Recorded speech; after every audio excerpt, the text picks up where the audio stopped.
On décrypte maintenant les market movers avec Dorian Abadi, formateur en analyse technique. Rebonjour Dorian. Alors on commence avec Airbus aujourd'hui.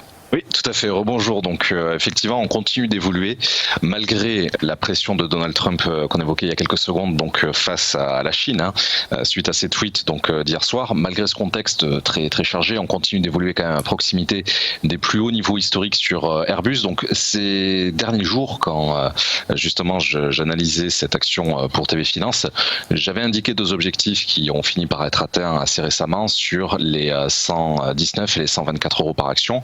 Alors depuis, on a quelques petites actualités en plus du contexte général au niveau d'Airbus. Alors on sait seulement depuis quelques heures que le groupe français donc envisage, enfin le groupe européen plutôt, envisage des poursuites donc à l'encontre du gouvernement allemand, dont le gel des ventes d'armes à destination de l'Arabie Saoudite en fait empêche justement Airbus, qui est à la fois évidemment un groupe d'aéronautique mais aussi de défense, de finir de livrer un système de sécurité aux frontières saoudiennes. Donc ce sont en fait les informations de Reuters de ces dernières heures.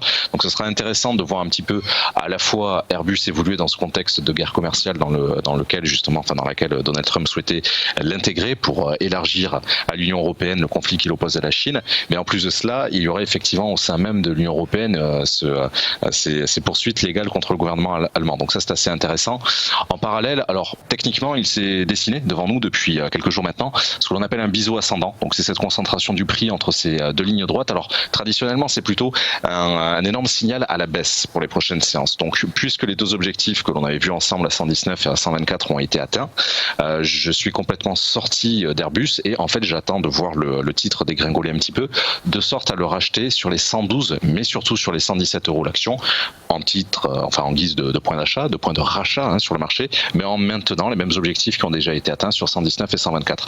Donc, c'est ça qui va être intéressant, c'est de voir si justement techniquement on casse ce niveau de support, c'est-à-dire celui des 119 euros l'action, qui impacterait justement à la baisse, je pense, pour les séances suivantes en direction des 117 et 112, la valeur d'Airbus. Mais ce seront pour moi surtout de bons points de rachat et non pas l'annonce d'une grande correction pour les prochaines semaines.